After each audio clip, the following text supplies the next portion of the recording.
महाराष्ट्रामध्ये सध्या किती आनागोंदी कारभार चाललाय ते आपण या माध्यमातून बघू शकतो, की दौंड या ठिकाणचे एक SRPF ची परीक्षा झाली मुख्य पोलीस भरतीची, गट 5.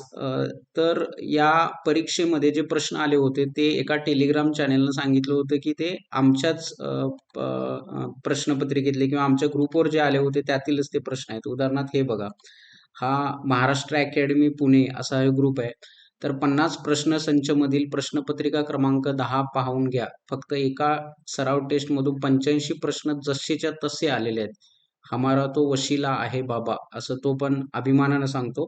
आणि तो म्हणतो की महाराष्ट्र पोलीस बनना है तो व्हायरल करा, हे सर्व करा व्हायरल, स्वतः पहा व इतरांना पाठवा, अशा पद्धतीनं त्यांची भाषा असते. म्हणजे हे प्रश्न अक्षरशः कॉपी पेस्ट केलेले आहेत. म्हणजे ही प्रश्नपत्रिका तयार करणारे जी लोक आहेत, एक्झामिनर आहे, त्यांनी याच अकॅडमीचा रेफरन्स घेतलेला आहे किंवा या दोघांच्यामध्ये काहीतरी साटलोट असणार, असा इथं दाट संशय येतो. त्यामुळं MPSC मध्ये अक्षरशः हजारो लाखो पोरं अभ्यास करत असतात. पोलीस भरती असेल, तलाठी असेल, MPSCच्या इतर परीक्षा असतील, त्याच्यामध्ये अशा गोष्टी होणं हे महाराष्ट्रासाठी सध्या खूप लाजिरवाणं गोष्ट आहे. तर महाराष्ट्र आणि खास करून महाराष्ट्रीय सरकारनं, देवेंद्र फडणवीस सरकारनं याच्यावर कारवाई केली पाहिजे, इतकंच आपण या माध्यमातून म्हणू शकतो.